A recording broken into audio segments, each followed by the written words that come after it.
السلام علیکم ورحمۃ اللہ وبرکاتہ۔ یہاں دو تین باتیں میں عرض کرنا چاہتا ہوں۔ سب سے پہلی بات تو یہ ہے کہ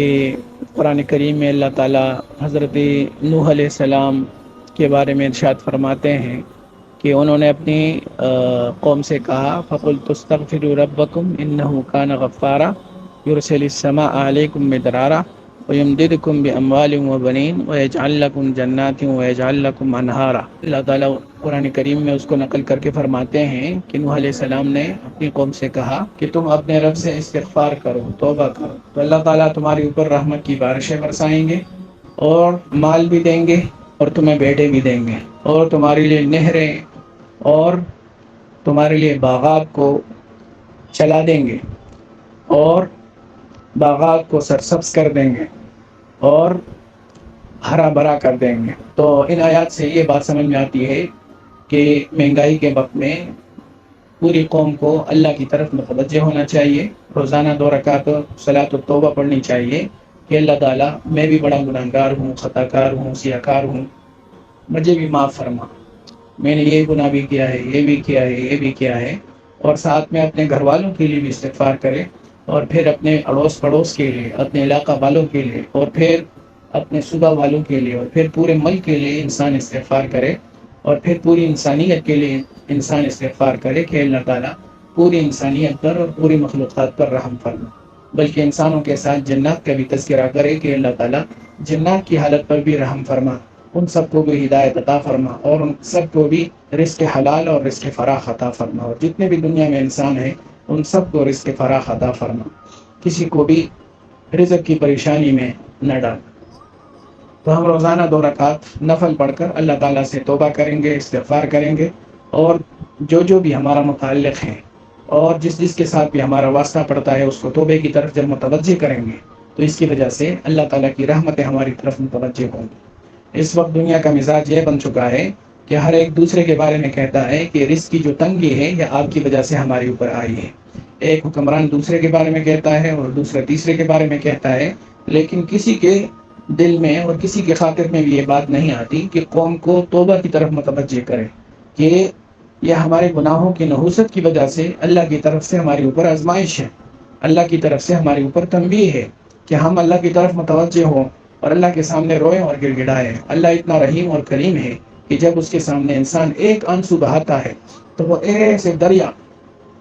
رزق کی اور فراوانی کی جاری کر دیتا ہے کہ پھر انسان اس کو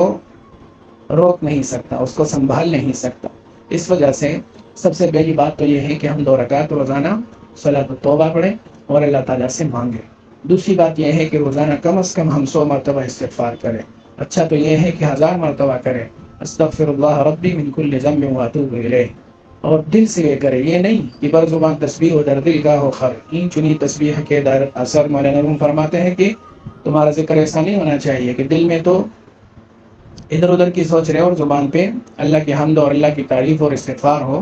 اس وجہ سے کہ اس قسم کا جو ذکر ہے اور تسبیح ہے یہ انسان کو کوئی فائدہ نہیں دیتی۔ تو تم اگر اللہ کو یاد کرنا چاہتے ہو تو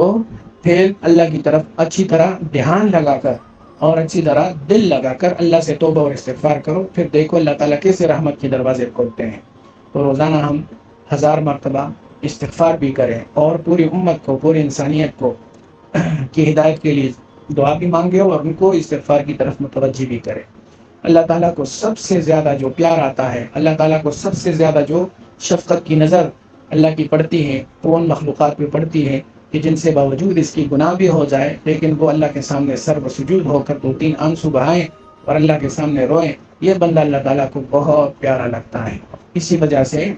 نبی کریم صلی اللہ علیہ وسلم نے کیا فرمایا، کلکم خطاؤن وخیر الخطائین التوابون، کہ تم میں سے ہر ایک گناہگار ہے، ہر ایک خطا کار ہے، لیکن تم میں سے بہترین انسان وہ ہے کہ جس سے غلطی ہو اس کے بعد وہ توبہ کرے، اس کے بعد وہ استغفار کرے۔ اس کے علاوہ یہ کہ نبی کریم صلی اللہ علیہ وسلم نے ہمیں رزق میں برکت کے لیے سورہ واقعہ دیا ہے۔ اگر کسی گھر کے افراد رات کو 7 مرتبہ سورہ واقعہ پڑھتے ہیں تو انشاءاللہ اس گھر میں فاقہ نہیں آئے گا، اس گھر میں بھی برکت ہی نہیں آئے گی، بلکہ اللہ تعالیٰ ایسی جگہ سے رزق عطا فرمائیں گے، وَمَن يَتَّقِ اللَّهَ يَجْعَل لَّهُ مَخْرَجًا وَيَرْزُقْهُ مِنْ حَيْثُ لَا يَحْتَسِبُ، کہ جو بھی اللہ تعالیٰ سے ڈرتا ہے، توبہ کرتا ہے اور وظائف کا اہتمام کرتا ہے تو اللہ تعالیٰ اس کو ایسی جگہ سے رزق عطا فرماتے ہیں جہاں سے اس کا وہم و گمان بھی نہیں ہوتا. تو دوسرے اس کا اہتمام کرنا چاہیے اور گناہوں سے اپنے آپ کو بچانا چاہیے. گناہوں سے اپنے آپ کو بچانا چاہیے اس وجہ سے کہ گناہگار کے رزق میں برکت نہیں ہوتی. جو نماز نہیں پڑھتا اس کی رزق میں برکت نہیں ہوتی. جو نظروں کی حفاظت نہیں کرتا اس کے رزق میں برکت نہیں ہوتی. جو غیبت کرتا ہے اس کے رزق میں برکت نہیں ہوتی. اور جو بدکاری کرتا ہے اور جھوٹ بولتا ہے اور اظہار ثانی کرتا ہے دوسرے کا حق نہیں دیتا اس کے ساتھ اللہ کی مدد نہیں ہوتی. تو ہر قسم کی گناہوں سے توبہ. چوتھی بات یہ ہے کہ صدقہ اور خیرات کا اہتمام کرنا چاہیے. اللہ تعالیٰ ہم سب کی حفاظت بھی فرمائے اور ہمیں ہمت بھی عطا فرمائے. والسلام.